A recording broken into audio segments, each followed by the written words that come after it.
Hi, Merle. It's great to see you here today. Hi, Susie. I wanted to ask Merle a little bit about how she uses exercise to help her health.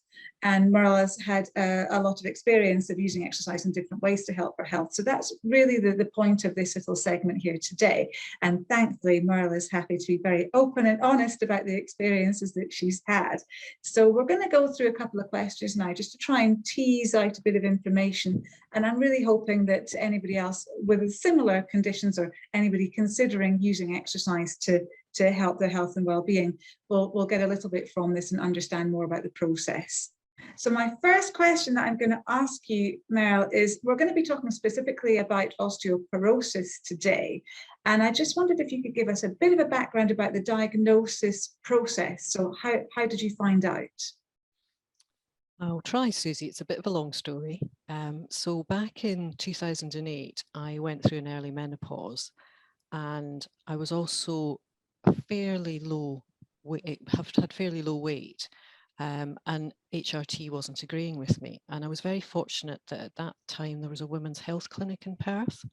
So I was referred there, and the doctor I was speaking to picked up that there might be an issue with my bones, and it wasn't really something I'd even thought about. So she sent me for a DEXA scan, which is the way that they can determine the strength of your bones, how strong they are and how porous they are. And at that point, I was just pre-osteoporotic. So they monitored it with DEXA scans for a couple of years. And then by 2011, my hip and my spine scores were showing that I had osteoporosis. And at that point, I was put on to a bisphosphonate, which is the normal treatment to help strengthen your bones. And then regular DEXA scans. And after 5 years, my scores had improved significantly. So I went on to what the lovely term of a drug holiday for the next 5 years. And so that was 2016. In 2018, there was still a slight improvement. And in 2019, it was stable. So because of COVID, I didn't have a scan until the end of last year, at which point it showed a decline again. And so we're just in the process of discussing me going back onto some sort of medication.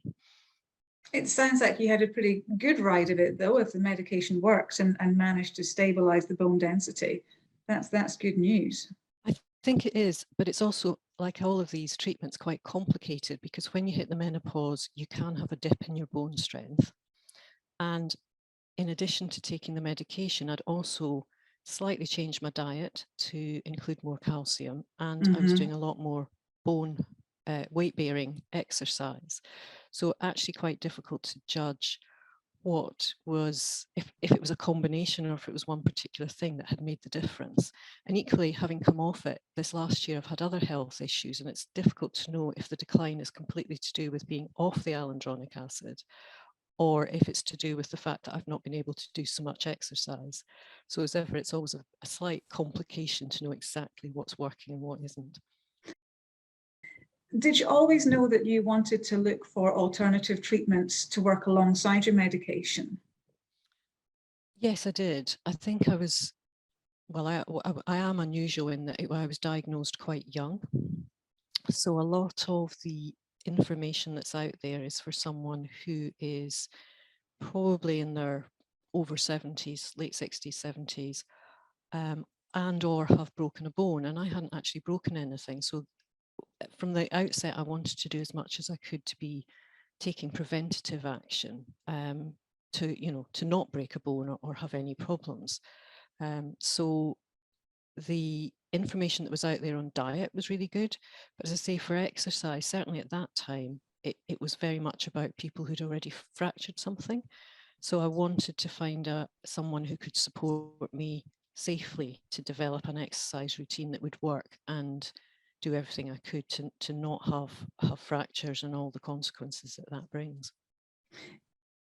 You are working between NHS support and private support. How do you find the differences in the two plans of action? have a very good communication with the bone doctor, you know, and access to somebody that's an expert in that area. So in terms of the understanding the changes in the scores and the medication, that's been really good. The National Osteoporosis Society has been really good with their helpline, particularly initially around the diet side.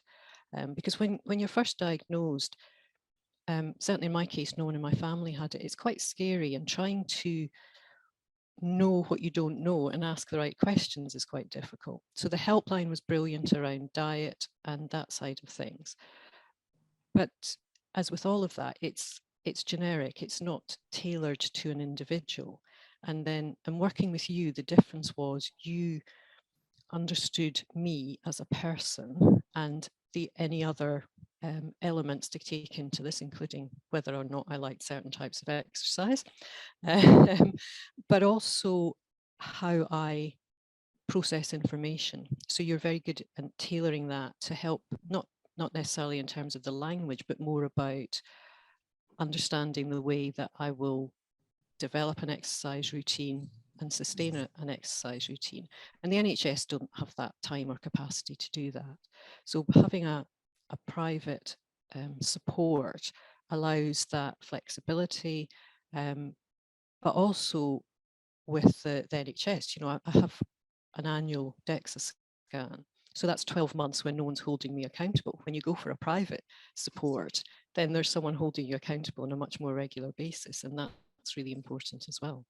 The other challenge is that, particularly if you've not broken something, you have no physical symptoms of this disease. You don't have any pain or anything. So when you're first diagnosed, you're very, right, I'm going to change, I'm going to do X, Y, and Z, I'm going to walk this much each day. Whereas if you have I don't know, a frozen shoulder, it's there all the time to remind you that you need to do something about it. And again, that's where the being held accountable is really important, because it's quite easy to lapse into thinking that you're not in any pain and actually it doesn't matter if I don't go for that walk today. And so what's helped you maintain that inspiration to keep active? How have you kept it in the forefront of your mind? You're good at nagging in a nice way. I think the understanding the consequences of not maintaining that healthy lifestyle, and seeing the pain that some people are in, the change in their body shape, and the huge impact it can have on their life, particularly when you're diagnosed at a relatively young age. You want to have a really good quality of life for as long as possible. So I think that is what kept me motivated, that reminder that I've been very privileged to have the opportunity to do something at a preventative stage rather than a fixing stage. And therefore, that's been the part of the motivation. And looking to the future, just because everybody will want to know now they've got this far, what is the prognosis? What do you expect to happen from this? I don't, you know, there's no guarantee either way. But that maintaining that balance of a good diet and exercise is that insurance, I suppose. It's trying everything I can to not break anything and not do anything silly like standing on one-legged on a chair or putting myself at risk. So again, it's that privilege of knowing what could happen to make sure that you try and don't put yourself in a situation that risks breaking something. And I think another really important element is balance, which is often forgotten. So there's a lot about weight bearing, but actually for me, Pilates has been about getting a better balance, so that again, you're less likely to trip and fall over if you're a bit more stable. And so I'm hoping that all of that, and having the NHS doing regular scans and providing me with whatever information I need to know if I need to increase my calcium or whatever, that hopefully means that I can maintain this healthy lifestyle and not break anything. It's never too early to start this prevention. It's never too early to be thinking about our bones and doing what we can to keep them as strong as possible, because the ideal situation is you don't break something and then have to do all the have the additional pain and the repair side, having joining and learning and understanding what you need to do as early as possible, I think is really, really important. And if anything, I'd really hope that by people talking about it, it gets that message out to younger people to realise the risks and do what they can to prevent fractures in later life.